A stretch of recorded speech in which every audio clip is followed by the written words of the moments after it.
Welcome to the definitive UFO news show where we dig into the biggest UFO headlines, the fight for disclosure, and the push for transparency. This isn't just a news show, it's a real discussion. We break down the stories, examine the possibilities, and explore the unanswered questions and search for the truth. No political spin, no biased narrative, just the facts, the analysis, and yes, the conversations that move the needle. I am your host, Mr. Rob G. Guess what, guys? It's time to dig in to tonight's show. And we are going to be talking about, and I'm just going to say it. I know they say YouTube doesn't like this, but we're going to be talking about, as it says right here on the screen, cattle mutilations. I couldn't see a show where I was going to sit here and say unaliving and try to dance around the topic here. So we're going to make sure that we just say what it is. Cattle mutilations is a troubling part of the phenomenon. Some people think that it's not the phenomenon. Some people think that it's something that's just truly explainable. Prosaic explanations. There are a lot of weird and strange cases, and I think it's one of the here's how I look at it. Right, it's cattle, right? So it's our food supply, right? We have slaughterhouses where we take cows to pasture, right? And it happens every day. Thousands of cattle at the hands of human beings. So I think when we think about cattle mutilations, there's a disconnect there, right? There's a disconnect there for a lot of people. Some people, there's some countries out there where cattle are pets, believe it or not. And so my whole thing is that okay, if this was happening to our house pets instead of cattle, if we had a closer identification and identity with what is being subjected to this type of whatever you want to call it, I think it'd be front page news. It'd be definitely something that everyone would be tuned in to try to solve and try to figure out. It would be very troubling if across the country it was house pets that we were finding like this. It would be very disturbing, and we'd want to get to the bottom of it. So I don't see why it isn't something that we shouldn't be talking about. And that's what we're going to do here tonight. So with that being said, we're going to go ahead and get ready to jump into the show. I gave you the viewer discretion a little bit earlier. If you didn't see it, we'll go ahead and bring it up and read it in case YouTube needs to put this in their algorithm. Viewer discretion advised. This content includes explicit images such as graphic, not sexual this time, violent or disturbing detail or visuals, and strong profane or explicit language. I'll keep it PC tonight. It may contain mature themes, adult situations, not nudity or sexual content or other material that is suitable for all audiences, particular minors, sensitive viewers, or those who may be offended by such elements. Proceed only if you are of legal adult age in your jurisdiction and are comfortable with this type of material. You view this content at your own risk and discretion. Right, we're going to go ahead and get on into this here. This is, going to have a great night here. We were going to air this about a week ago, but I had some family things come up, so we pushed it out to this Tuesday. And I have my mother coming in town starting tomorrow. I'll be picking her up, and she'll be here for the rest of the week. So I'm going to try to squeak in a Friday show, but because she's here, I may put the Friday show off. But I may just do it because there's definitely some things I want to talk about. Maybe go over the UFO files, bring them up and see what people think about them on the Friday show. So we still might do it, but don't be surprised if I have to cancel it because Mom is in town. Mom is in town. All right, let me go ahead and see who we have out there in the audience before we get this thing going. I know we had Kitty Catty Whack out there keeping everybody posted and informed because we had an issue with the previous stream. OBS can be a beast sometimes. We're back online though. We got Paramarv out there. Appreciate you showing on up. Let's see. Yes, Kitty Catty Whack, we have sound. Round of applause for sound. You gotta have sound. You can't do a show. You can't do a show without sound. Mike Jones, who Mike Jones saying big up. What's up, Mike Jones? Thanks for coming on in. Appreciate you showing on up here tonight. Also, we have Hackmeister. Rob, I miss you, man. It's good to see you. See you on. Same right back to you, man. I appreciate you coming on in. It's always a joy to be on, and especially when I'm just itching to get in and talk about some stuff like here tonight. So, Hackmeister, appreciate you coming on in. We do appreciate your support here tonight. Also, Juliana McGill.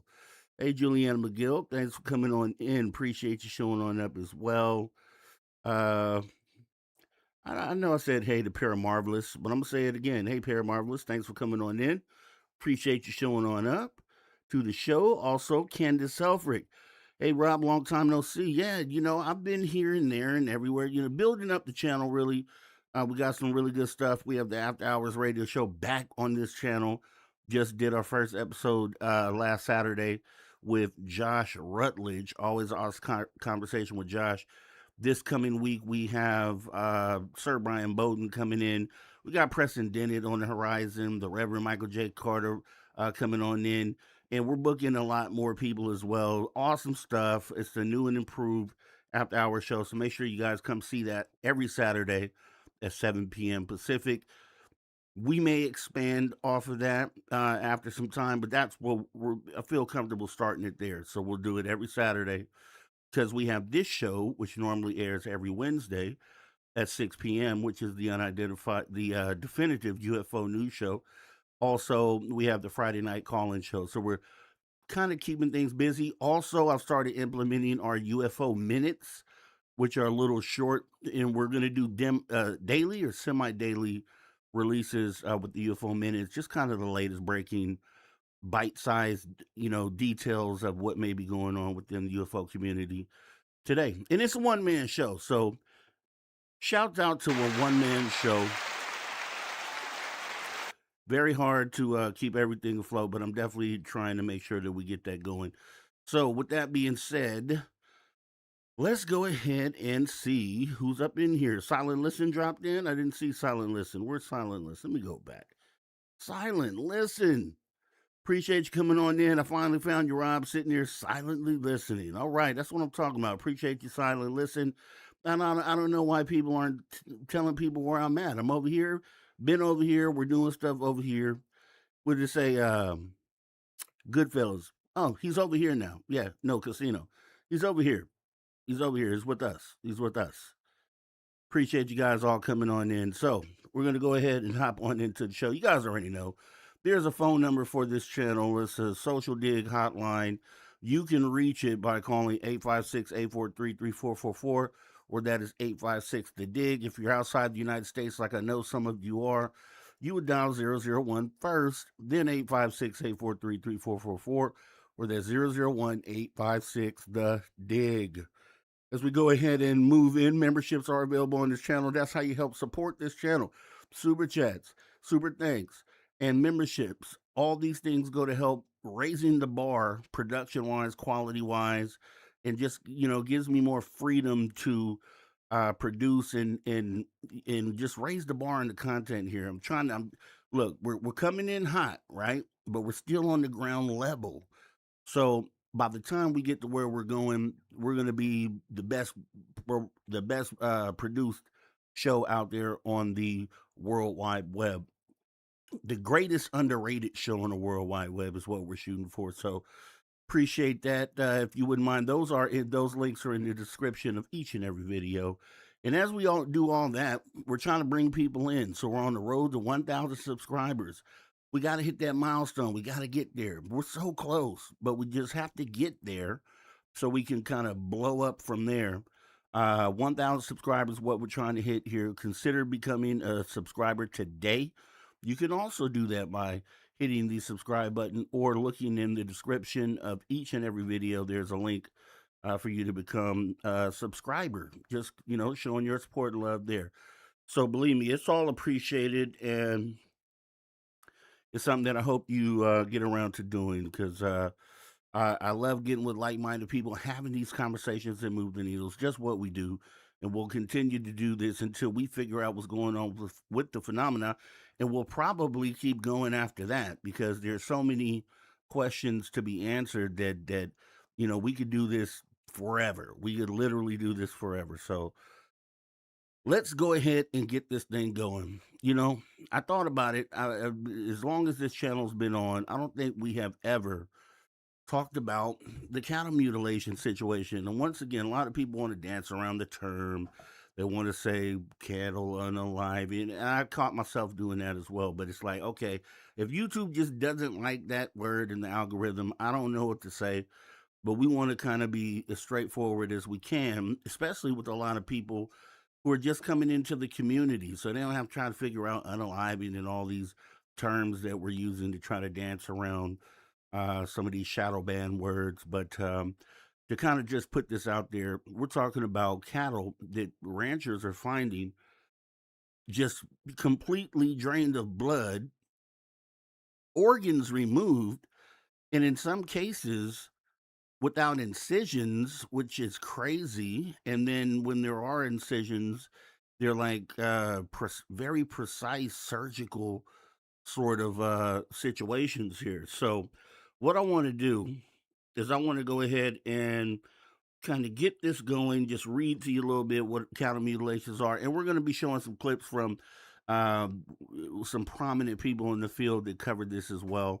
And we'll kind of lay it out, see what this thing is. And a lot of people write it off.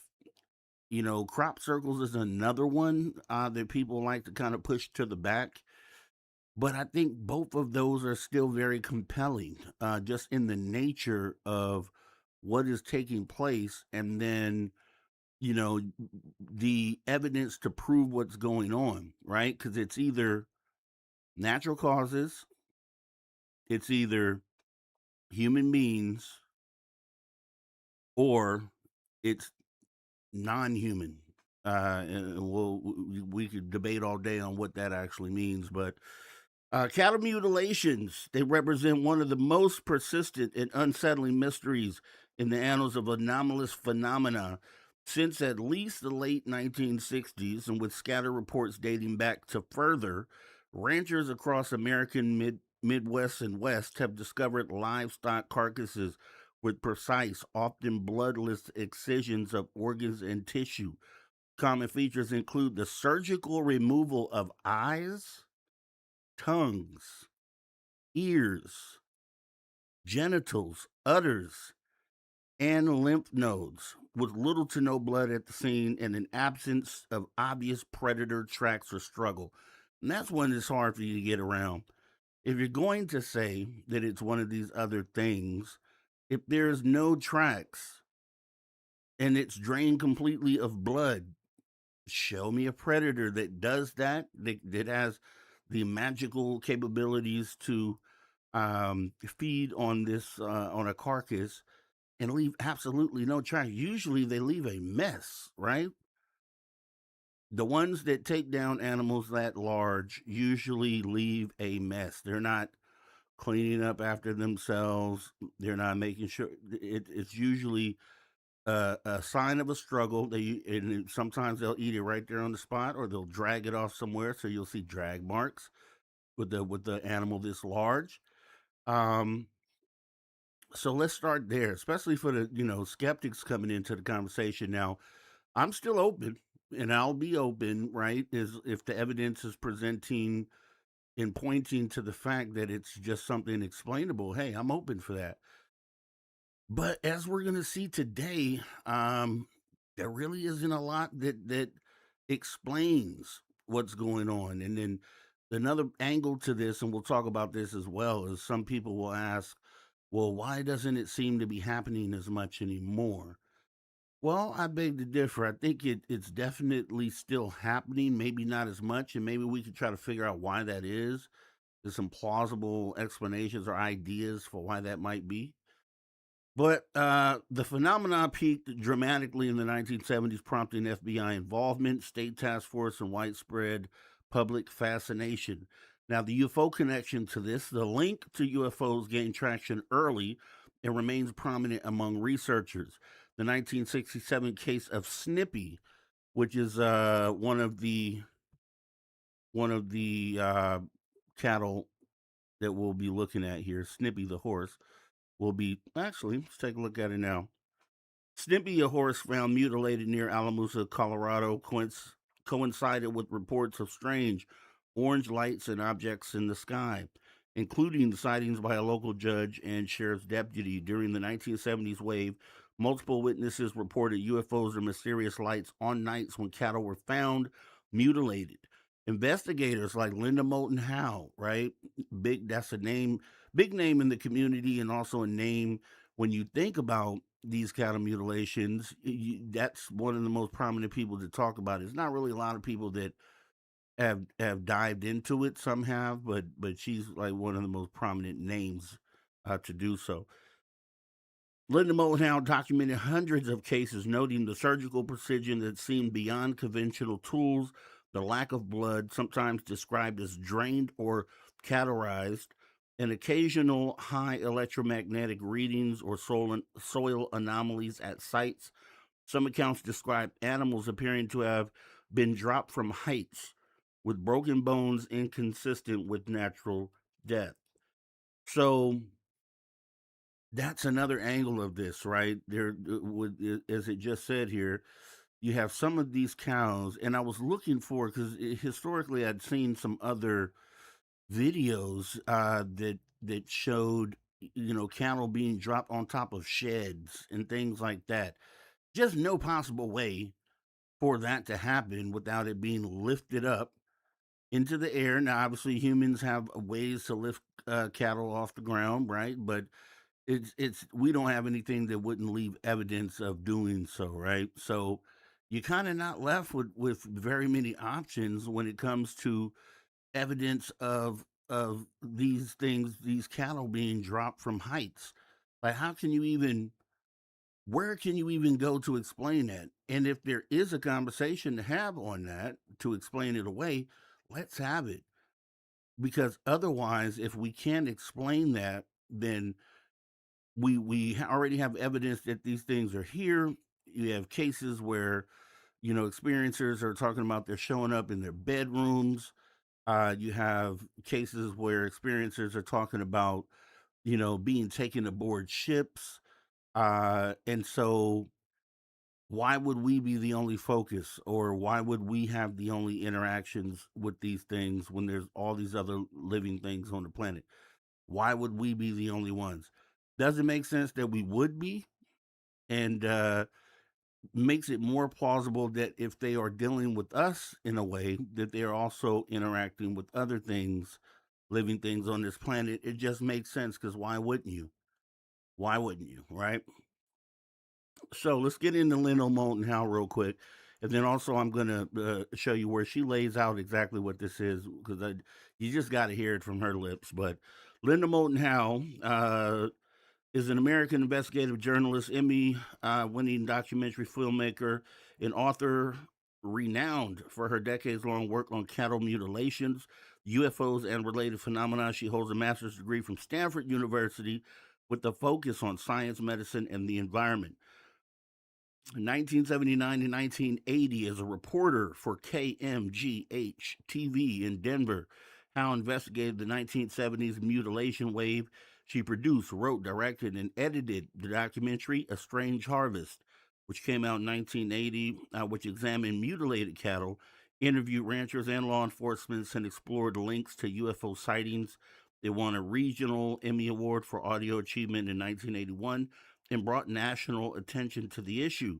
1989, she published a book, An Alien Harvest, further evidence linking animal mutilations and human abductions to alien life forms. It combines her research, eyewitness accounts, photographs, and alleged government insider information suggesting extraterrestrial involvement in biological sampling and ongoing work. She's investigated hundreds of cases worldwide through interviews, on site examinations, and documentation. She founded EarthFiles.com, a website for reporting anomalies, and continues to produce documentaries and lectures. And there's some people out there that have opinions of her based on some of, some people feel that she goes too far sometimes with some of her conclusions. But I think, looking at her early work, she seems very lucid. She seems very present in the approach to attempting to get answers to a problem. So when I look at this work on the cattle mutilations, and when we go back, as we will here tonight, you're gonna see, you know, you're gonna feel it. You're gonna feel it, right? Because all of us here, we understand what common sense logic is. You can, you can judge for yourself if someone has gone too far in their explanation of what something is. And if we're going to be talking about if we're going to be talking about this, we're going to hear it from Linda Moulton Howe and what she describes as cattle mutilations. Let's go. For those in the audience who might not be familiar with the phenomenon itself, why don't you give an overview of how many of these cases there are, the animals involved, how widespread it is, and a typical case, what's involved, what happens to the animal? The typical excisions in a pattern, especially in the 70s, because there have been subtle changes every once in a while, is one ear is gone. Usually there's a circular patch in the head where the ear has been excised. The eye is removed, and in many cases in the mutilations I'm talking about, it's a circle about this big, and it's perfect, like with a compass if you drew it.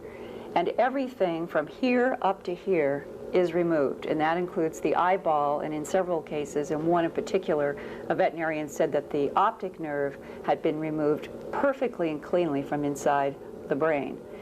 The jaw is usually stripped of flesh on a very straight line that comes either here and down, or comes around like this, and everything is removed. And the important point here is many of these animals have been found warm to touch.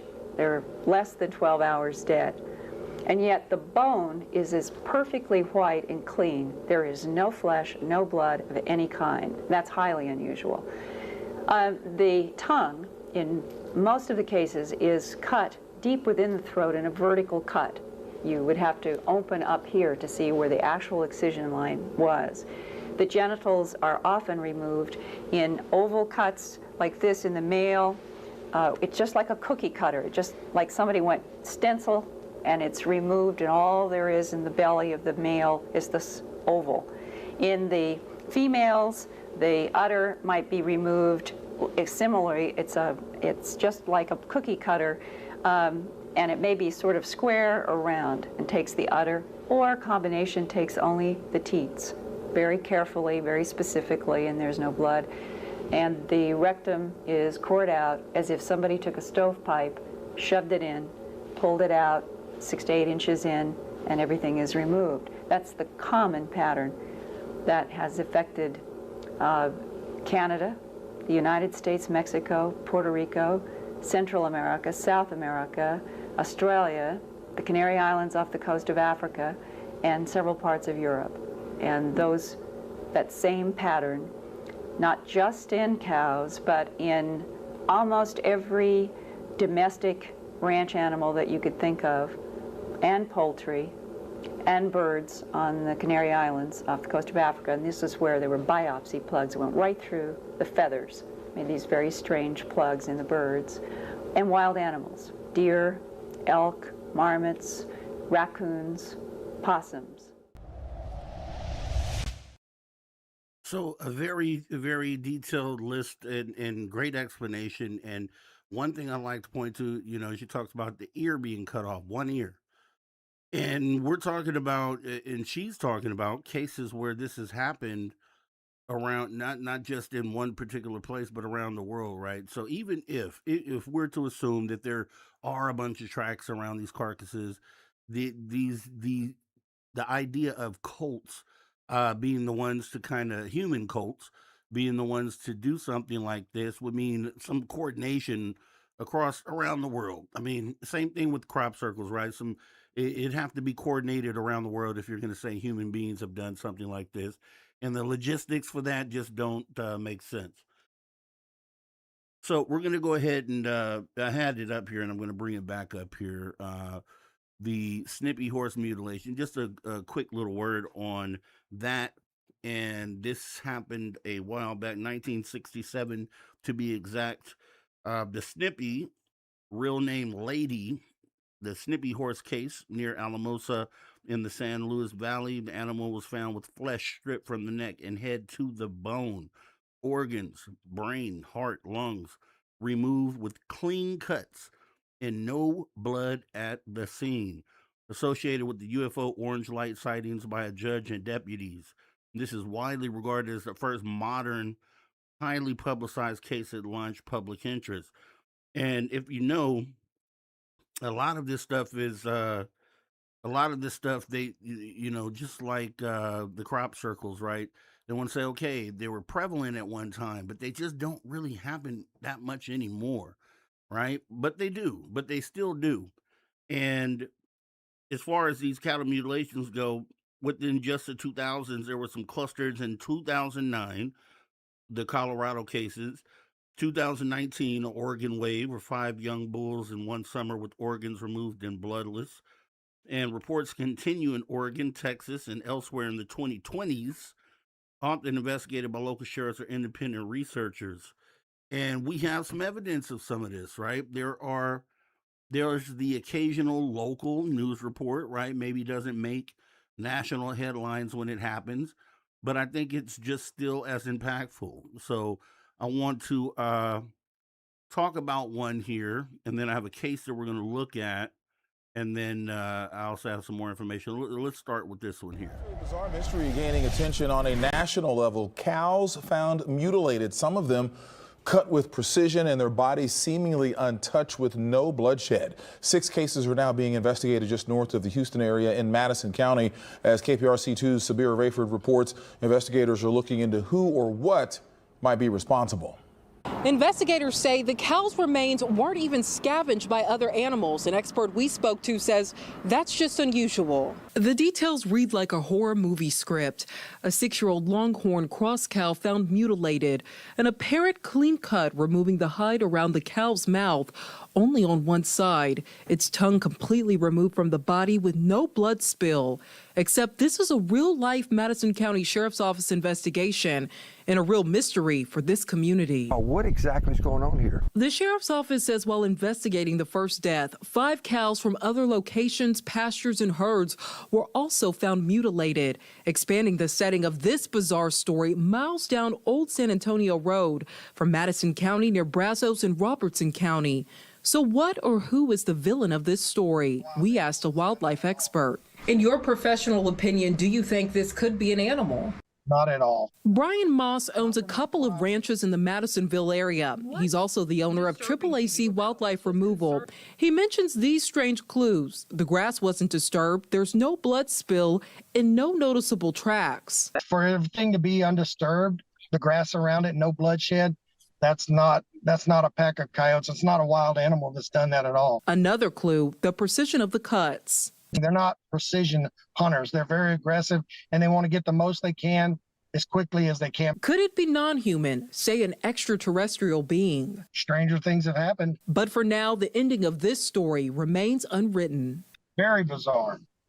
I hope they stay away from our place. We reached out to Madison County Sheriff's Office several times for an update on their investigation, but we have not heard back yet. Robertson County did say one of the cows did die from pneumonia, but it's unclear how or why it was mutilated. Sabira Rayford, KPRC 2 News.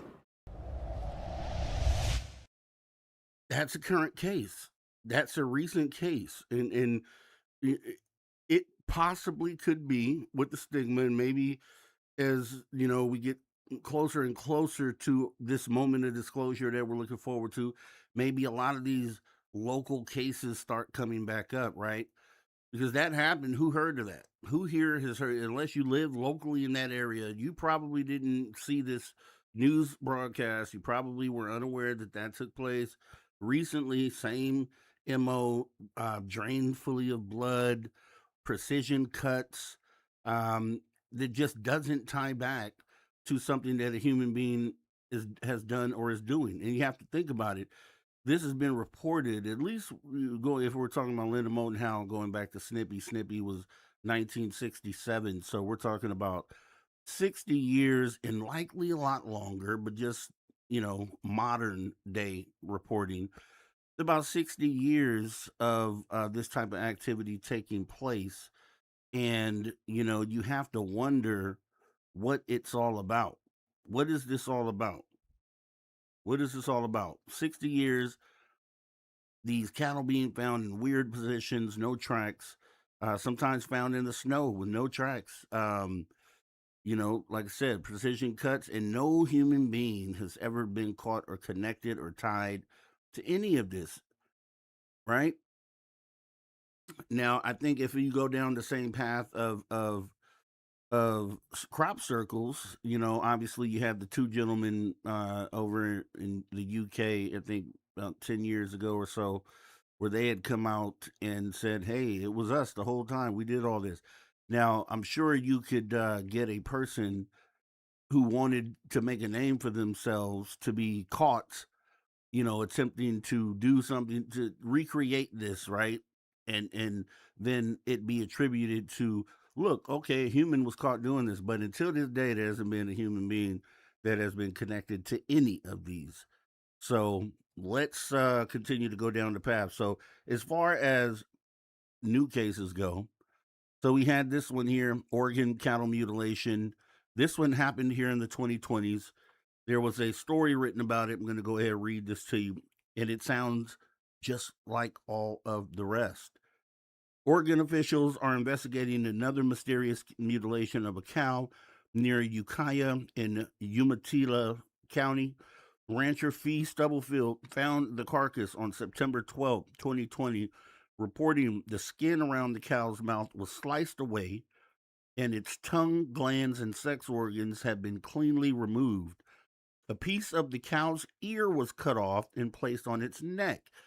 And if you recall, in the Moton How, back in when that interview was done, I think it was like 79, 80, somewhere in there. So you're talking about 40 years later, she stated that in the cases she had investigated up to that point, the ears were being cut off, one ear, and it seems to be the same in this case here. Now, if someone there's just not a way that a person did this. So this is the MO of not predators, as predators isn't going to cut an ear off, one ear. Not human beings, because there's just no sign of that being what's going on here. So it just, the process of elimination just kind of answers the question for you. A piece of the cow's ear was cut off and placed on its neck. Quote, it's a very unusual cut, Stubblefield told Blue Mountain Eagle newspaper. There was no blood. He found no footprints or tracks as evidence of someone traveling through the area. He called the Oregon State Police, and the incident was confirmed a mutilation kill. Quote, we got lucky because we found the cow within a couple of days of when it had been killed. So it really yielded some good photos and hopefully some good evidence. He said the September mutilation is similar to other incidents in Oregon over the past year. At least two others have occurred in Stubblefield's area, with one of the mutilated cows found in a very remote location. I think Benno from Oz was talking about the same thing, coming across a carcass in, out in the boonies, basically. Officials say the mutilations are usually found with their tongues and genitals removed without signs of a struggle, which is also very important. These are huge animals. During the summer of 2019, 5 bulls were found mutilated on the Sylvies Valley Ranch in Harney County. Another mutilation was found near the border of Lake in Deschutes County in September. Colby Marshall, vice president of Sylvies Valley Ranch, told the Capitol Press last year the bulls died with no outward signs of a struggle, no rope burns on trees, no scattered hoof prints, no strangulation marks. The bulls, he said, looked like they simply fell over and died. What are the chances? Another mutilated cow was found near Fossil in Willard County on July 23rd. The carcass was found upright with its legs tucked underneath it, and authorities located a partial boot print about 100 yards away from the scene. Stubblefield told the Blue Mountain Eagle that predators and scavengers are avoiding and refusing to eat the carcass. So in nature, how does that even work, right? The biosystem, the ecology says that should be a thing, right? You have all these particular animals, bugs that clean up carcasses, and it's just part of the circle of life, just part of nature, right? And so if you have a situation where predators and scavengers are avoiding and refusing to eat the carcass, it just breaks the system that of nature. It just breaks it. Coyotes have approached the area but keep their distance, he said, and birds will land on the body briefly before flying away. Red flag, guy. There's definitely a red flag. Stubblefield says rangers and residents should be on the lookout for suspicious activity. He encourages people to call non-emergency line. Quote, if anybody finds one of these unusual ones, they need to stay away from it. Don't even come close to it. And call Oregon State Police immediately. He said any evidence that can be preserved is going to help solve this seemingly unsolvable case. So, current day case sounds just, and we always talk about how historical data is going to always be the key.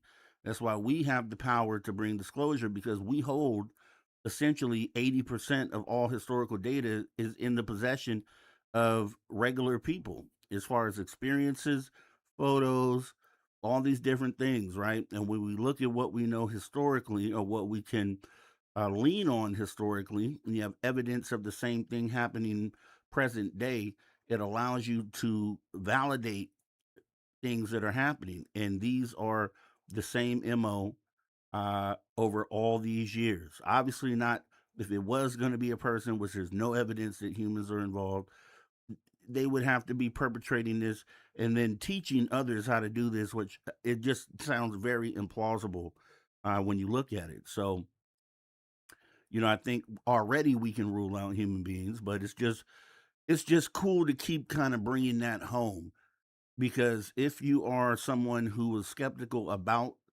what was going on here, and you're just like, well, maybe, you have to see more and more and more that there really just isn't evidence of that to approach it in that way, right? There just isn't. So, and it's not saying we have evidence that aliens are doing it, because I think that that would not be the way to approach this. It would be a process of elimination on what could be the cause, and then eliminating the things we can eliminate, which then leaves you only with an option to look at something that doesn't involve humans, doesn't involve nature, or predators and scavengers. And with what we know about things that are visiting, it only leaves that, right? And I'm not one of these to just be a believer and just believe, but looking at the evidence is, what can you really say? Here's another current or recent situation here where you have a couple talking about mutilation that they had come across here. So we'll take a look at this. I think we have another story here, and then we'll get into some other stuff here. We discovered about 4 o'clock in the afternoon a dead cow, and when we went to investigate further, it was gruesome, and we suspect cow mutilation. The RCMP did come and investigate the following day. By then she was into full bloat, but at the time that we discovered her the day previous, she had not been dead very long. Her reproductive organs were totally missing. It was suggested by the RCMP that she ate a poisonous weed and bloated and exploded, but that is not what we saw the day previous. It was a perfect incision where her uterus, where her udder was missing, and they also took other reproductive parts, and an eye was missing as well. I've been around livestock a lot. I've seen death of animals, certainly here on my own farm. It's nothing like I could explain in the past. And my brother, who's the true rancher within the family, when he saw it, he said, I've heard of this, but I've never seen it. It's just freaky to think who or what did this.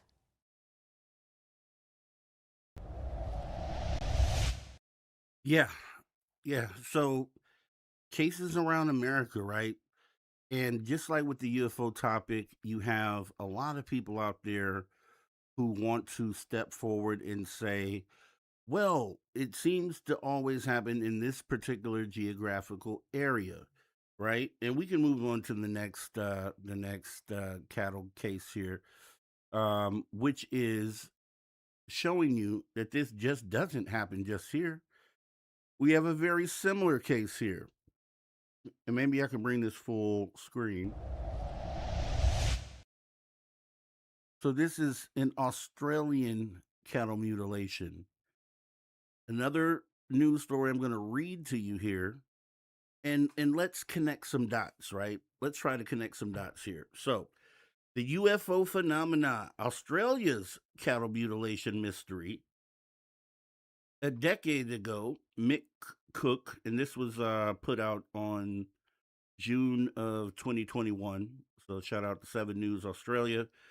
A decade ago, Mick Cook began finding dead cattle on his remote 14,000 acre North Queensland cattle station with distressing and inexplicable injuries. The first was a dead cow lying on the ground with her udder cleanly excised. Quote, we didn't take it very seriously, didn't know much about it, so I basically gave it a miss, Mick recalled. He admits that until recently, he didn't give too much thought to a succession of strange cattle deaths over the following years because in this rugged country northwest of Mackay, it is not unusual to occasionally lose animals to predators or drought. But just over 2 years ago, he was patrolling River County on his station and he found another dead cow. Quote, I thought, well, another bloody one sort of thing, Mick says. Quote, as I'm driving past her, I seen her udder had been surgically removed. There was no blood or anything, but very neatly removed, the whole udder. He also noticed that the poor animal's jaw, or the lower part of its cheek, and had one ear cleanly cut. Let me come back one line here. In Australia, modern times here, last 15 years here, you have an Oregon cow with the ear cut placed on its neck. Linda Moulton Howe in 1980 said that historical cases she investigated is generally they cut off one ear. Here we are, again, 40, 50 years later, 2 cattle cases, opposite sides of the world, sounding very similar. So let me go back. He also noticed that the poor animal's jaw, or the lower part of his cheek, and one ear had been cleanly cut. Quote, we went back and looked at a lot of the other cattle that had died and found that they'd been operated on as well in different ways. Mick tells 7 News Spotlight. What struck Mick and his wife Judy was how precise the cuts were that had removed key organs from his dead cattle. Quote, it's as if it sealed it when it's cut. There's no blood on the hide, no blood on anything, and I don't know anybody that's been able to remove a cow's udder without blood everywhere. Quote, and not only that, there's no struggle where the cow died or anything else, Mick says, noting that there were no discernible footprints in the dirt around these animals. He knows what injuries look like when they are caused by local predators such as dingo, native dogs, and these injuries showed none of the teeth marks and torn flesh typical with such attacks. The Cooks have lost at least 10 cattle, all with identically surgically precise wounds that they frankly concede defy explanation. One of the photographs Mick took shows a cow with a wound that is clearly hexagon shaped. What the Cooks also noted was a complete lack of any blood that one would normally expect from such an excision. The wounds were so exact that microscopic layers of translucent flesh were still intact behind a missing eye, a severed tongue and jaw, the excised private area of a prize bull, and even an entire cow's anus were removed with no apparent disturbance to the adjacent flesh. Quote, you can see all the veins in that behind where it had been removed, Mick says, and you can see the blood in them. So there's obviously still blood in them, but there's no blood actually on the wounds. He doubts even a skilled surgeon with a knife could make such precise cuts. When Mick and Judy went public on local radio and in local newspapers in 2018, other local farmers privately admitted that they had experienced similar strange losses. So stopping right there real quick, it's a situation where they're not being reported, even underreported, which could account for, why it seems like the numbers of these have gone down in recent time. Ranchers apparently aren't reporting them, until they have a case where then causes them to come out and admit that, yeah, we've been having the same thing. So very, very troubling there. Police teach cooks there was little they can do unless the perpetrator was caught in the act. Quote, if there's nobody there, we can't do anything, Mick says police told him. The cook's farm is very isolated at the end of a remote road, and the only access anywhere into the station runs right by the family's homestead. Quote, we would have heard anyone passing by, Mick tells me. The one thing they do recall for sure is seeing strange lights one night in a valley beyond their home. The next day, they found a dead cow with excised organs. Quote, the only way in would have been by helicopter, Judy says, but we actually checked and there were no choppers anywhere near us that night. Quote, it's alien to us, she jokes. Judy made no bones about her suspicion that the explanation for these mutilations at night might, quote, not be of this world. Asked the vet, hundreds of kilometers to the south, further down Australia's east coast, a senior cattle veterinarian with decades of experience across northern NSW, I'm sure what that stands for, maybe you guys down under know, recognized immediately the similarities with cattle mutilations he has recorded in that area for years. He asked not to be identified because of what he sees as an unjustified ridicule factor associated with cattle mutilation, saying he was worried that if he spoke out publicly, it might damage his good reputation. But he hastened to add that he believes the cattle mutilations are an authentic mystery and that it needs to be taken much more seriously by government agencies. Assured we would keep his identity confidential, he confirmed he personally investigated Mick and Judy Cook's cattle mutilation losses, visiting them on their farm, and found the wounds identical to what he has been tracking over many years of veterinary work.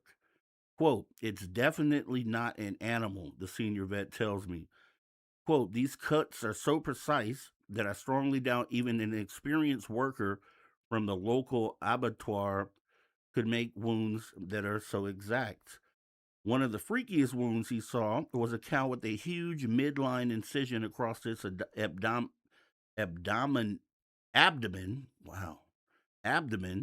When he investigated, he discovered the wretched animal's third stomach. The omasum was missing, yet the prior rumen and reticulum stomachs were intact and undisturbed. Quote, that just can't be done, the baffled veterinarian says. To get the omasum, you need to move the two other stomachs, and I cannot comprehend how that could be done without spilling their content or leaving a huge amount of blood on the ground. There was none. The veterinary personally investigated several cattle mutilations in this area where animals were attacked late at night in complete darkness and discovered next day. One consistent report from the landowner was that they or their farm workers had seen unexplained lights overhead that previous evening. In every single case, he could not find the precise cause of death, and every cut was so surgically precise that there were no tabs, no small pieces of meat left on the bone. Whatever it was, had cut so precisely that it excised all the flesh right down to the periosteum, the clear membrane that sits over the bone, that was undisturbed. Quote, it's a bit like a way a cat cleans all the flesh off a fish bone. What was left in many of the cases was a pure skeleton with all of the meat stripped off, he tells me. The vet admits the events left him concerned because these mutilations later happened on properties that were visited by him and the farm manager whose farm was one where a previous mutilation had occurred. Quote, I expect we were followed, he says. The senior vet also investigated one incident where a huge cow was found mutilated on one side of a fence on Mick and Judy's property. Next morning, it was on the other side of the fence. Quote, nothing could have moved that animal like that I can think of, he tells me. He also says it's common for there to be strange chemical smell near these mutilated animals, and how dogs and other animals steer well clear of the carcasses that would be normally stripped by predators very quickly in the wild. The UAP link. When the investigated phenomenon of cattle mutilation, both in Australia and around the world, what surprised me was how consistent the accounts are across regions and countries. So essentially, when it gets down to research on these things, researchers are saying across the board, there are similarities. These things are all related. You have cows that were alive on one side of the fence found mutilated on the opposite side of the fence. No way that anything could have picked it up and moved it over. No human could do that. No animal can actually do that. There isn't one out there that's able to do that. What does it leave for you? Like, if we just took a moment, just being real, if we were all sitting here having this conversation, you have some believers, you have some skeptics, all open-minded, if we're just sitting at a table being presented with this evidence, and we're literally able in most cases to show that there's no way a human could be involved. Each and every case, it shows you that there is no way in the world that a human being, not even a small group, you maybe you could do this with machinery and all sorts of tools, but then the tracks, right? So no tracks. If we're all sitting at a table and we're trying to determine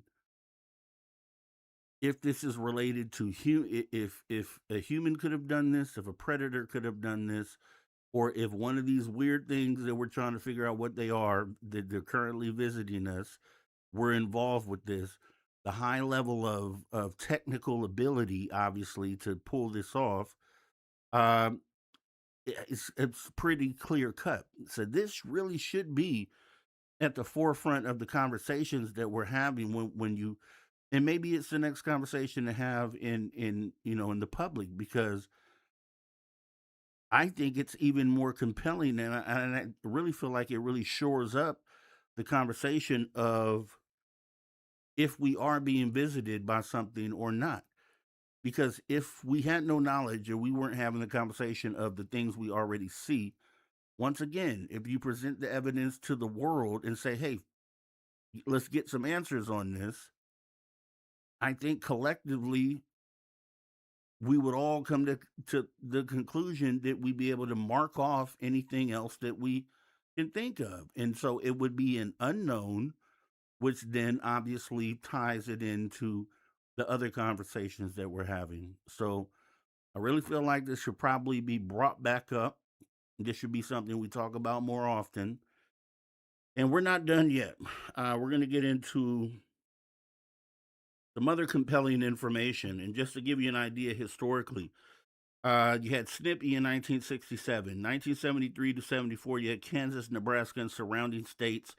Early wave in December of 73, multiple counties of Kansas and Nebraska reported mutilated cattle.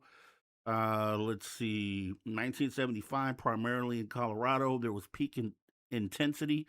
Nearly 200 cases reported in Colorado alone between April and October. So That's crazy. 1976 through 78, continued sporadic reports across the West and Midwest. You had in 1977, 39 unexplained deaths reported from April 78 to September 79. Uh, let's see, 1979, New Mexico and others reported on Indian reservations. You had 1980s and 90s decline in frequency, but persisted, and that could literally be to just non-reporting, right? Stigma. 2000s to present. Once again, we talked about those clusters going all the way up to the 2020s. Let's see. There is Linda Moulton Howe put out a documentary on this called Strange Harvest. And I just want to show you a clip or two of what she covered in this. So let's take a look. Die each year from hard winters, disease, lightning strikes, predator attacks, and other natural causes. But in northeastern Colorado, another favorite spot for the mutilators, Tex Graves, former sheriff of Logan County, insists the 93 mutilated carcasses he investigated were not natural deaths. The very first one we had was southwest of Sterling. When we first looked at it, it was just unbelievable that you could take an animal and do this too without leaving some kind of track, some kind of evidence behind, such as cigarette butts, matches, handprints, footprints, but there was nothing. The animal looked almost horrible. And it was something that I didn't really want to believe then. And there was, we probably had 5 or 6 others before I really did believe something strange was going on. We had one up north where we believed the animal was paralyzed and was alive when it was being mutilated. An eye and an ear, the tongue, the rectal area was taken out, but the animal dug a hole with its head. But none of the other parts of the body moved, not even the legs. 6 north of town on a very hard pasture, almost like hard brick. We found tripod marks 12 inches across. The tripod marks were 14 feet apart. We found one set that had gone in the ground roughly 8 inches. And it would take a good post hole digger or our shovel to dig in like this. It indicated something very heavy had sat down in this area, yet there was no tracks leading from it nor to it. Almost nightly when this was going on, we could pick out a very brilliant, huge, brilliant light in the sky. We had a newsman take pictures of it with a very high-powered lens, but all we got out of this was the movement of it and the light showing very brilliant. Several times we observed smaller lights come out of this aircraft and then come down toward Earth. This huge brilliant light would hang in the air, and then when it would move, it could move up and down, backwards, forwards, travel very rapidly.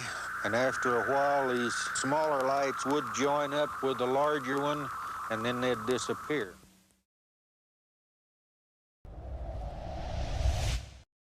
All right, so that is a clip from the documentary Strange Harvest, Linda Moulton Howe. And just want to kind of point this out. The total cattle cases in the 1970s, the estimates went from like 1,000 to maybe 10,000 plus, but then some of them being explained naturally. So when you think about that, that is a lot of cases. And, if you're going to assume that it's at the hand of a group, it would have to be a huge group of individuals that were really good at not leaving tracks and had the surgical precision of the most well-trained surgeon. So just a group of surgeons. It would have to be a cult group of surgeons who are really, really good at not leaving tracks. That's your, if you're going to call it human, there's your culprit. But I think Linda Moulton Howe does a great. There's a clip where she actually talks about how There just can't be cults. Just can't be cults or predators. And I think it's very important that we take a look at that as well. So let's take a look real quick. Some Here we go. investigators have stated that predators such as coyotes or crows are responsible for the mutilations, or that devil worshippers are behind it. Hal disagrees. Well, predators don't have 300-degree Fahrenheit temperature teeth. Crows don't have bills that can reach 300 degrees Fahrenheit on an excision. And when you have a medical pathologist, that's his training, and he's looking at tissue that under a microscope has all of the evidence of cautery, high heat. To me, that automatically excludes predator in any of those animals. Well, if it were just that simple little slice, and we just had, okay, 6 animals fit this description, but that's not the case. From 1967 to 1990, all over the world, the same kind of excisions, the same parts taken. And well, how can you say that's predator, let alone satanic cults? What about cults? Again, it was Carl Whiteside, early on, sitting in his office in Colorado. He'd been knee-deep in all of these mutilation reports, and he said, Linda, we have put undercover agents from Colorado to California. He said, we have spent untold amounts of money and energy trying to get somebody who would give us any kind of information about why satanic cults are mutilating these animals. And he said, this is the first time in my career in law enforcement. He said, we haven't had one person come forth to claim any reward money. And we never found one shred of evidence that would connect satanic cults to what's going on. Now, Carl Whiteside is not going to say that he knows precisely what is happening. He just knows, I've got a lot of dead animals, and they've got a lot of strange cuts. But he himself eliminated for me cults in the government. Considering how many mutilations there are, it just doesn't seem there are that many Satanists out there. Well, and in my film, I show people how you go about setting up a laser instrument. So, and this is to address this question. If these cookie cutter cuts that have all the evidences of some sort of heat at the edges were being done by some kind of a laser instrument, I don't know what's doing it, but let's just assume. And in my film, I show a team of 5 or 6 trained people in a surgery room setting up a laser to do surgery on a human. It took them about 30 minutes. We're talking hundreds of pounds of equipment. It's extremely delicate and sensitive. It takes a very long time to even make one small excision. People are going to drag that kind of equipment out to the far ends of Colorado and South Dakota and set it up and do this on the animals. And I was like this pilot of a helicopter at Fort Carson. He said to me, it's much easier for us who fly helicopters in, at that point it was Army, Fort Carson, to imagine, and he said, aliens and UFOs coming down here and taking these cattle up in some beam of light and excising these parts and putting them back down than it is for us to imagine anyone flying around with a lot of helicopters picking up these animals. And that was from a guy who's a pilot of a Cobra. And that makes total sense, right? So it makes, once again, I don't want to keep beating a dead horse or dead cow at this point, no pun intended. But, you know, the evidence points to, and think about this, right? In this community, we've looked at all different angles of the phenomena. We've looked at, you know, craft. We've looked at potential contact events. But when's really the last time you've thought about cattle mutilations and how important it is to the conversation? Like, I don't think you know, it's one of those things where you kind of put it in your rear view, right? You know, it's something to it, but when's the last time have you had a cattle conversation about what could really be going on here? And I got a few more clips left because I think these ones really drive it home. And then we get into the scary, well, even more scary, because once again, position this as if this wasn't just happening to cows. which it isn't, by the way. It's also happening to horses, sheep, and deer, and other animals. So it just isn't cattle. There have been other animals that have been found in the same fashion. So let's just start there. But just think if it was your house pet, if there was an epidemic of house pets being found in your backyard or somewhere where you didn't have the pet, you brought that pet in for the night, and you find your pet out in the backyard somehow with these sort of incisions and cuts, and this was happening now across the globe. This would probably be scary for sure, and it would be probably one of the top things that we'd be trying to figure out as human beings, right? Because we love our pets, and that's just we wouldn't allow something like this to go unanswered. We would demand answers, and I think we should still demand answers. But I got a few more clips here I want to play. I want to make sure that we paint this picture here. So Linda Motenhow, once again, now you obviously saw her talking about how it couldn't be Colts, which I think she makes really great point there with the conversation she had with other individuals who investigate this. But here's her explanation on why no tracks around the carcass. So you've got strange markings in the ground, and you've got eyewitness reports to the lights, and you've got those eyewitnesses, broad daylight, of creatures down on a cow that is mutilated. And there certainly aren't any tracks from humans in the area that you can find. Well, then this is another important point. There was a cow that was found on a wet sandbar in the middle of a river, excised exactly as I told you, the bloodless, cookie-cutter, precise cuts, and there were no tracks around that cow, including the cow's own. But the cow wasn't wet. It wasn't like water had come and washed over everything. There have been animals found in the middle of snow, and there are no tracks around the animal, including the horses or the cow's own tracks. And that was the first case in '67. That horse was found yards away from its last tracks. It was as if something had picked that horse up and put it down, and when it was put down, it was lying down flat and never moved again.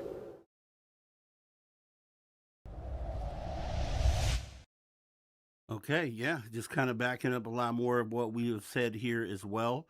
And the last Linda Motenhow clip I have here that I think is important is the why piece. What is her thoughts on why this is happening? And we'll go from there. Here we go. This is the whole problem with this whole story. We've got the evidence of all these carcasses, all of this eyewitness testimony of human beings that I cannot dismiss. Worldwide, creatures, eyewitness, broad daylight, not human, alien life forms involved with something to do with the mutilation of an animal in a pasture. The evidence is there, hard testimony is there, but when you get to why, if we're dealing with an alien life form that's not communicating with us directly and actually doesn't seem to want us to know exactly what they're up to, then that might explain why it is so difficult to answer the question, what could this possibly be being used for? All of this fluid, all of these parts. If it were sanctioned by the President of the United States and other world leaders and military people as being the beginnings of a true picture of alien involvement in this planet, and that the alien involvement may have been going on for eons. Maybe part of the problem is that this is the story that cannot be told by government leaders easily, and that there's conflict even at that level about how do you communicate, right now at least a 40 years suppressed story, in bits and pieces, and maybe part of this, and maybe Richard Doty, wittingly or unwittingly, was part of this. He may have been used also. Is you begin to filter out, both to grassroots and to media people, pieces and slices of truth, of real truth. Whether the dates are absolutely correct, whether the specific strategy or the scenario is absolutely correct, I don't think that is as important as what is the overall story that is surfacing from so many places. And the overall story is, I mean, the bottom line?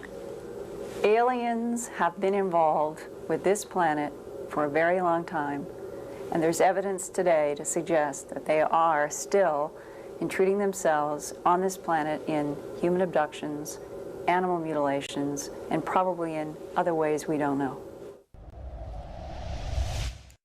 Mic drop moment from Little Mo and Hal. A lot of people have opinions again on the thing, her involvement in research in today's day, and I've always said that you got to look at to take the nuggets out, right? So there was definitely a time, as you've seen here, where she was very on it, and I think makes a lot of great points. I think is very powerful what she's saying here, and she's absolutely right. She is absolutely right. There are bits and pieces of this story that the government is keeping back from humanity. We know that just on the actual UFO front, right? The conversation of why they're here and what they're doing here is the next conversation to have. But this is going to be one of the answers on why they're here, what they're doing here. They're doing this. They're doing cattle mutilations, animal mutilations. They're doing this. The evidence is laid out. It's here. So what else could they be doing? What else could they be doing? FBI obviously investigated all this, and they've just like they've investigated sightings and other things, and anything they really know, they're going to keep close to the vest. But there have even been rumored human mutilations. Human mutilations. Wrap your mind around that. Is it so far? Is it too far of a jump to go from cattle and other animals being mutilated, all living things, breathing, living things on this planet, and human beings potentially being lumped into that in some cases, though a lot of them obviously have not been validated per se, because obviously if you're going to come out and say humans are being mutilated by the extraterrestrial presence, well, then you've kind of jumped from 1 to 10 on the disclosure conversation. And, even though it could potentially be part of what is actually going on, the why, we don't know. There's definitely cases. If you think about the Pelicatus, remember the Pelicatus with the face peelers, right? Are the face peelers the ones, whatever type of species they might be, the particular ones that they're considering face peelers in South America, is it that species that also does the cattle mutilations? I don't know. I don't know if anyone even has the answer to that, but it's, we've seen some footage or some images that have come out. I don't have any today. I think those are too graphic to show anything involving human beings, but I think we saw some images of some things where they showed a person that had essentially his face peeled, and the bone was completely white, which we made a point of that if you pulled the skin off your face right now to the bone, your bone would be brown. You would have a brown texture to or color to your bone. It wouldn't be white. It doesn't turn white until it's either been bleached by the sun or some extreme heat had been applied in order to make that happen, right? If you've ever cooked something, you know that to be true as well. The bone is usually fleshy colored until you have cooked it at a high temperature, or if you just left the bone out in the sun for a very, very long time. And they had face peelers that they showed pictures of.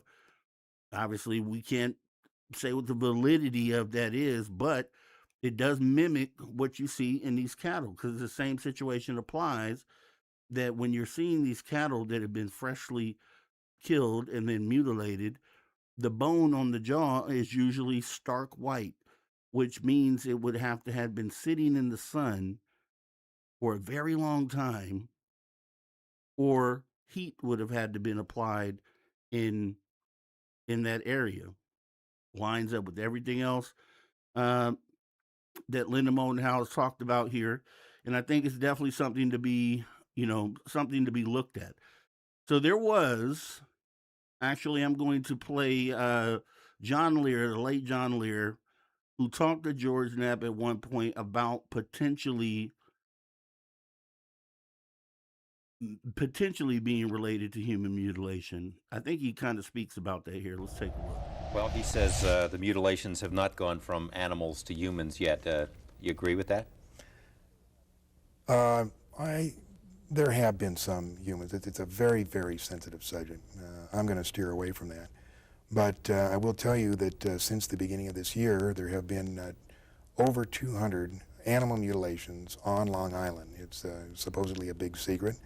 I know that there's 4 major law enforcement investigations, investigators working in plain clothes. On Long Island, New York? Yeah, Long Island, New York. We have an investigator working with us who's sending us videotape and keeping us informed of what's going on. So it still is a problem. And you say it's food. That's what they're doing. Well, food or genetic experiments, take your choice. All right. And John Lear goes a little bit further. I know he said no to cults. He wouldn't speak on it, but I know there's a clip here where he does speak about it some, and I think this is it. Let me go ahead and do this. I think it's this one. Let's take a look. Now, it hasn't gone maybe to the point of where they're mutilating humans, but you do believe there are abductions.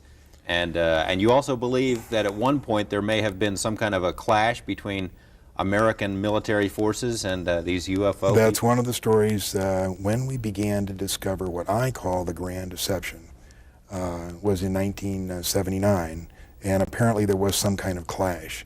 1983 is the date that I call that we finally recognized that we had made a disastrous mistake. And that's when MJ-12 realized that they were in deep, deep trouble. They had made a deal with these people, and it had not worked out, and now the question was what to do.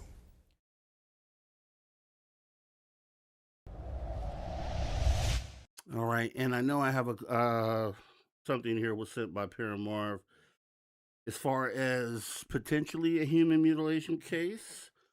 I want to go ahead and read that here as we have it up.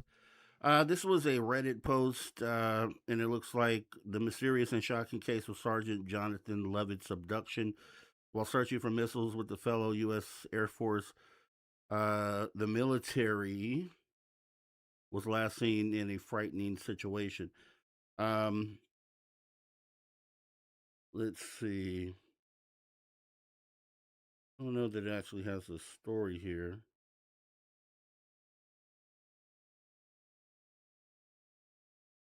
Yeah, okay. It doesn't have the actual story. It has some comments on it, but here's what I want to do. This is the most chilling as far as things that I came across when it came to human mutilation. There was an investigator was interviewed. I'm not sure by who, but he talks about this here. And Colorado is the chief investigator for the district attorney's office in Trinidad, Colorado. Extraterrestrials are the ones mutilating animals. What do you think the implications are then for this planet? Throughout the mutilations, all of us involved have been concerned with the possibility of the mutilations going from animals to human beings. Understandable. Thank God to this point it hasn't happened. Whatever they're doing with the portions of these animals they are taking, I haven't the slightest idea. There's a reason for it. It's not haphazard. There's a pattern to it. I don't know. I think it's a wait-and-see game. What else can we do? If we do have beings from outer space doing this with the capabilities to do things like this, what can we as a human race do? If they have the knowledge and the technology that it looks like they have, we're powerless. So maybe it's a wait-and-see game. I can't see anything else to do.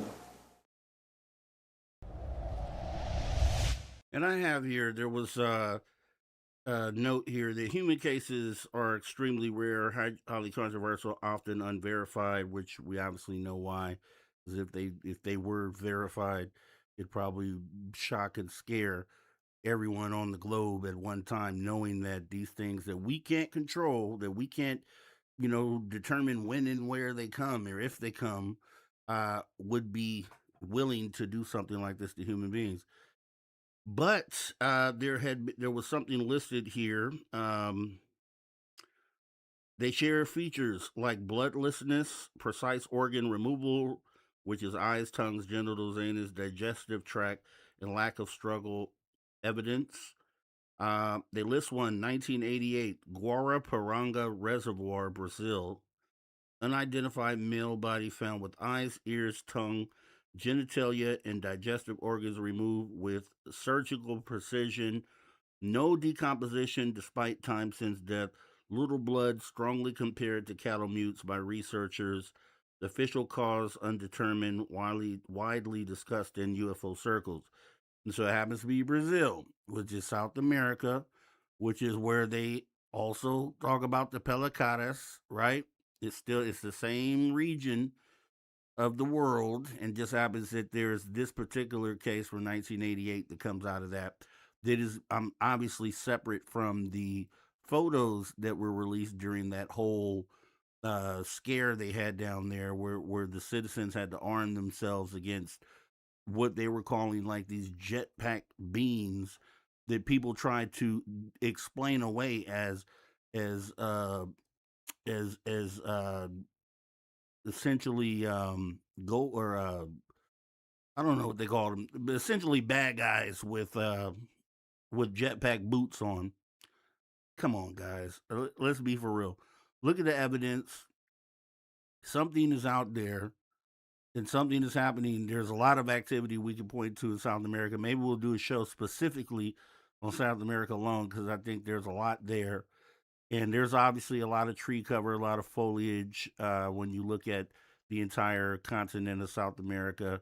A lot of places to hide, a lot of places to do things that may be off the radar. And there are definitely cases that have come from that. So definitely something to look at. And what I would say is, so let's look at some of the features again. Broken bones in cases of like the cattle, which determined that they had been dropped from some kind of height in order to fracture their pelvis bone, break their legs, had to be lifted up and then dropped in order for that to happen. Especially compound fractures and crushed rib pelvis without external trauma, consistent with predators. Ground impact, circular flattened grass or small craters under the body.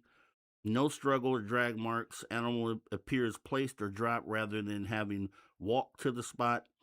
And then the association in a lot of cases, and being that they're often UFO or light sightings reported, usually the same night or just even close to the time frame of these things being discovered. So if you were to take this, if you took this case to court, is this a winnable case? By far, I think you would get the conviction. You would be able to convict that these extraterrestrials are out here mutilating cows, mutilating other animals for whatever reason. I think we can pretty much say that with fact that, and maybe not, and maybe we're going too far calling them extraterrestrials, right? Because we just don't know what they are. So whatever, let's kind of rewind that back. So whatever these things are that are currently visiting us and unknown, are perpetrating things like what we've talked about here today. And on top of this, and John Lear was also known to talk about some crazy stuff. If you talk to UFO historians, some of his stuff that he talked about, they would say would be off base. He did talk about the potential of human mutilations being something that's going on out there. But I think he also says something about something big that is coming. And I want to make sure that we haven't played this. I don't think we have, but let me go ahead and play. I think this is the last one that we have. About here. a minute left. What would you like to say to people out there to prepare them for it? Now, you've made allusions a couple of times when I've had you on the program that something is coming. We've heard that before, something is coming. Why do you think something is coming? What's coming? And how should we get ready for it? There's really no way to get ready for it. The reason I think it's coming is because I have contacts within the government that tell me that they're bracing themselves for something, but they're not going to tell us about it. George, maybe the cover-up was in our best interest, maybe not. Maybe the government underestimated the intelligence of the American people and decided we just couldn't handle it. But let me tell you this, the truth is still the truth, and nothing can change that. Not the military, not the government, and not me. John Lear, thank you very much. It's always a pleasure to have you here, and I'm sure we'll have you back again. I think that statement could be true today. I think if John Lear was here today, that this statement was made just yesterday, I think this statement still applies. Now, there's always been researchers that said, hey, it seems like this is it right now in the moment, right? And obviously it wasn't back at that time, but I think that statement applies to today. The government knows something, they're preparing for something. As you saw in the previous clip when John Lear was talking about the presence and our military being in some sort of conflict, we talked about that on this channel as well. Because once again, there's these people out there in our community that just seem to think that these things are here for a benevolent purpose. And I've never been able to subscribe to that because there's so much evidence of the opposite. There's so much evidence that they may be doing things that we would not consider cool things to do.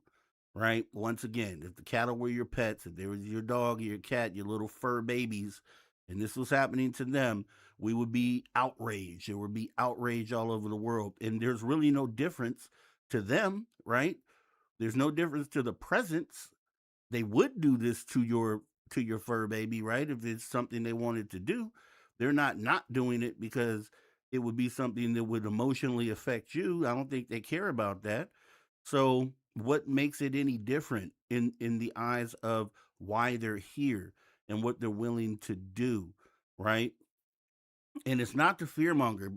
I'm one of those that always says you should hope for the best, prepare for the worst, though. So if you can point out things that might be detrimental to the safety of us as human beings, and then you translate that into what John Lear just talked about something big coming, and that the government is aware. It just goes back to the conflict piece. It goes back to evidence of us versus them and them versus us in different scenarios. And then you have to wonder what that thing is that they're preparing for. As you know, a lot of government officials, a lot of billionaires are building bunkers all over the world. And, we don't really know why. They know why, but we don't. And it's obviously you build a bunker because you think you might have to go into a bunker at some point. So you got to ask yourself, then what is that thing that they're thinking about that would lead them to need to build a bunker? What specifically maybe they've heard or aware of, or and that's why you can pretty much say that what's going to happen right now with disclosure, Donald Trump's the disclosure president, not a thing. Because if I talk about that, there's been promises to release files, and we know that those things didn't happen. So these files likely won't be released either. And then it's all about continuity of government at the end of the day. When it comes to governments around the world, it's all about continuity of government, not continuity of humanity. And so we're numbers essentially in this, but the continuity of government is a real thing.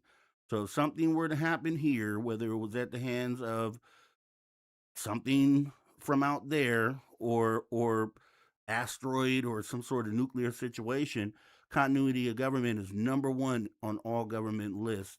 And then obviously friends of the government are going to be the billionaires who they're in bed with, essentially, who may be aware of what some of the plans are going forward. So we don't get that sort of information down here at our level, right?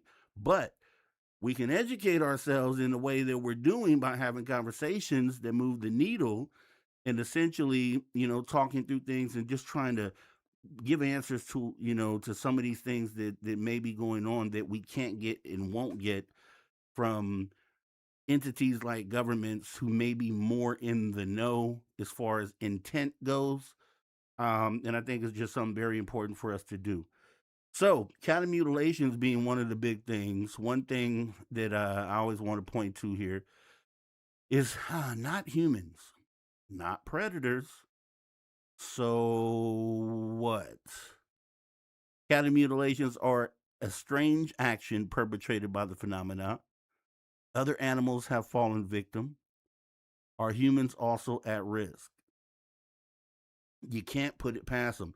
None of you out there know the phenomena and well enough to know that what they're going to decide to do when it comes to actual contact. No one out there knows. If someone acts like they do know, I'd probably turn around and walk away from that. Take it into consideration, obviously, but then also think about the complete opposite of that, because either could be true. Either could be true. That has been the definitive UFO news show. Wanted to make sure that we got this show in. I think it's very important. Share this as well, because once again, I think this is not, cattle mutilations has been off the radar when it comes to conversations. And I think crop circles have been off as well. I mean, we'll maybe do a show a few weeks down the line with that because I think it's still potentially an important part of, us figuring out what's going on, or at least putting relevant pieces of the puzzle together. Not worried about all the things that people say aliens are saying, because you can't go off of that, because I don't think that even matters in the conversation. Because even if an alien was talking to you about something or told you something, there's no way to know if you're being deceived by that information or not. So I think all we can do responsibly as human beings is take the evidence that we have, lean it against what's currently happening now, try to fill in those blanks, and then create the picture for ourselves. We need the data in order to figure out how we approach this and what steps we end up taking next. I do have on this show, what we do is the science fiction, science facts movie. We always recommend a movie. And I think there's really no wonder on what we would be recommending today. And I think it should be something everybody should go back and do. But let's go ahead and jump into that really quick.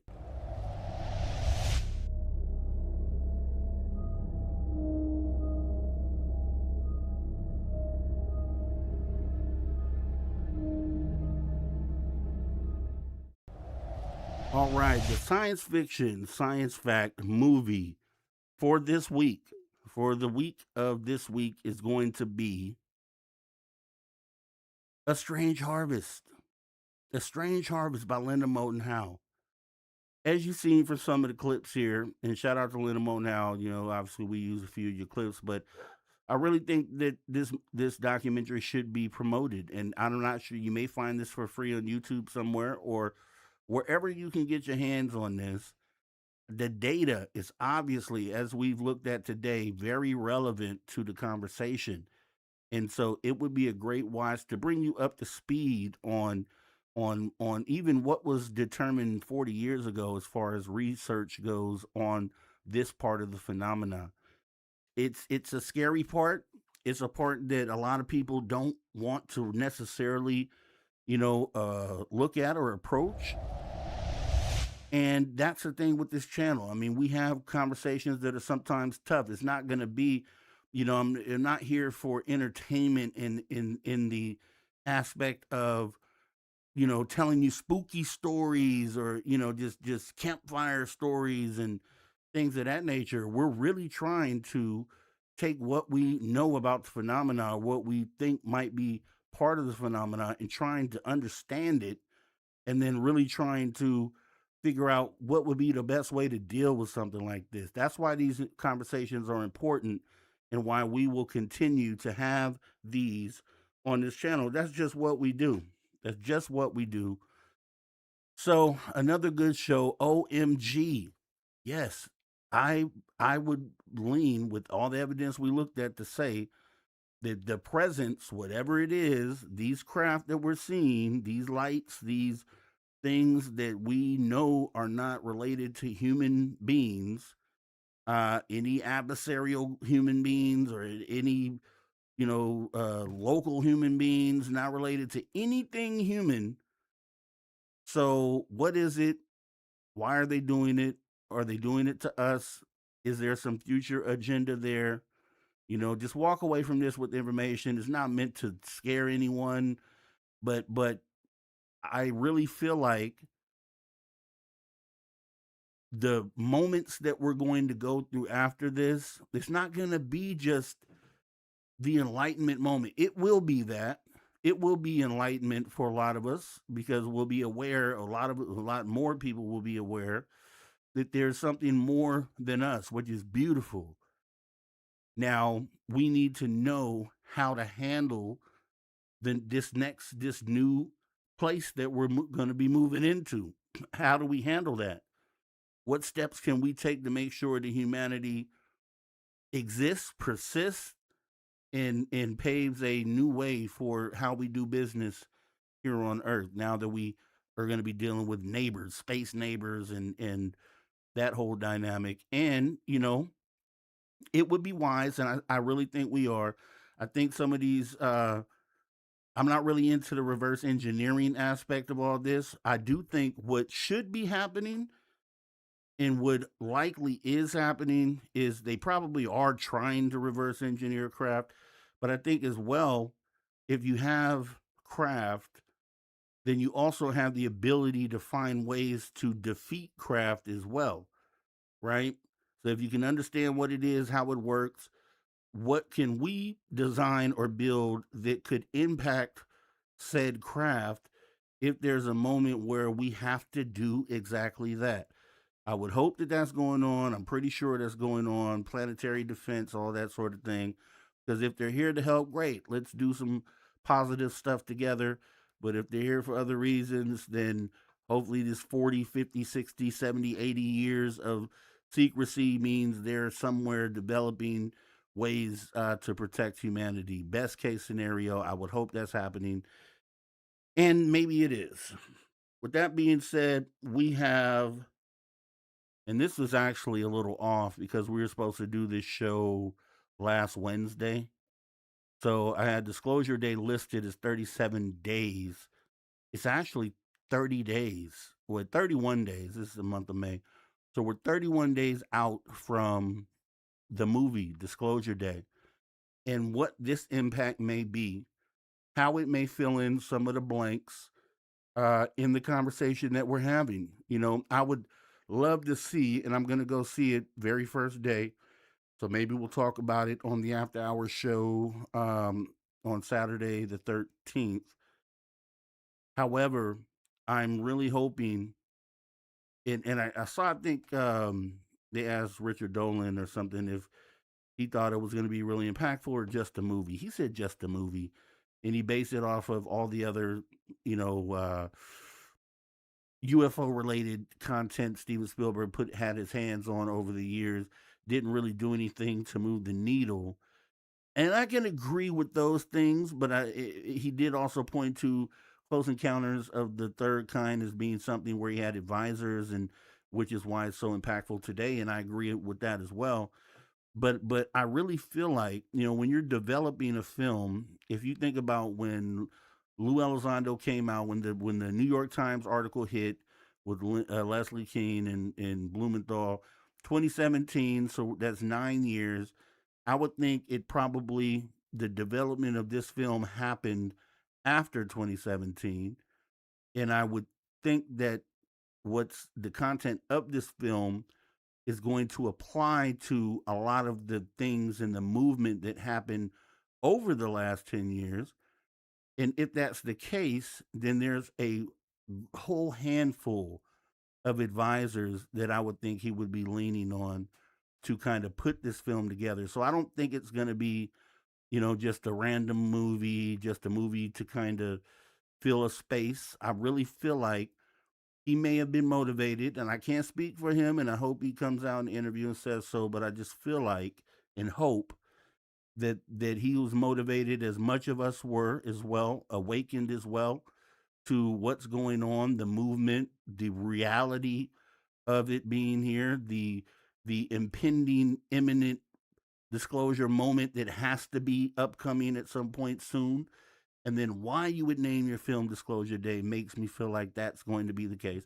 And I'll keep saying that until the movie comes out, we find out otherwise. But 31 days till Disclosure Day, please.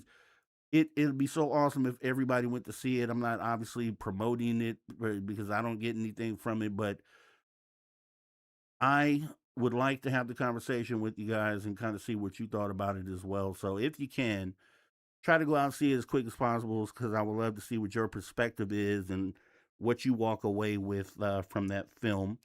Also, road to 1,000 subscribers. Once again, we are growing slowly, but we are getting the right people in here, right? So all the viewers that we have, you guys in the community, are all people who I feel like are like-minded individuals. I think it's why we can have these conversations and why it's interesting to do so.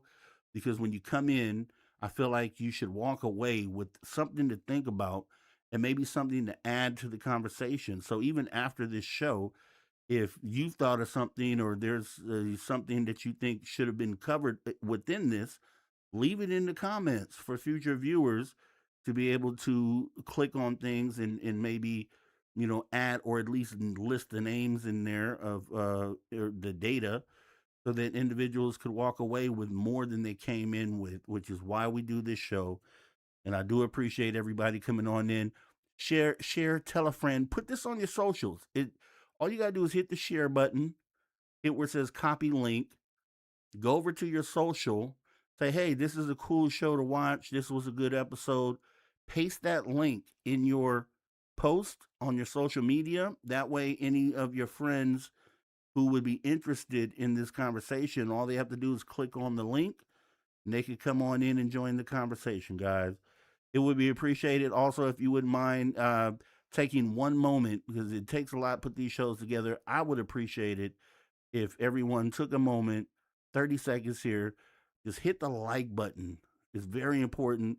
YouTube doesn't recommend these videos, and they probably won't because we're talking about mutilations today, but it definitely helps kind of put these shows out in the algorithm. And I think they're important conversations to be having with as many people as we can have, right? So please consider hitting that like button if you're here for the first time.